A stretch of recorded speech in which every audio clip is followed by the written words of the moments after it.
شهر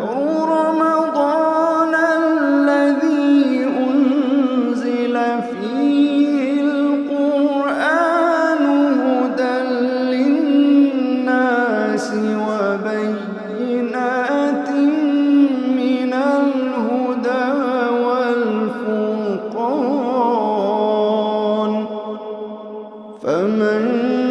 شهد منكم الشهر فليصمه، ومن كان مريضا أو على سفر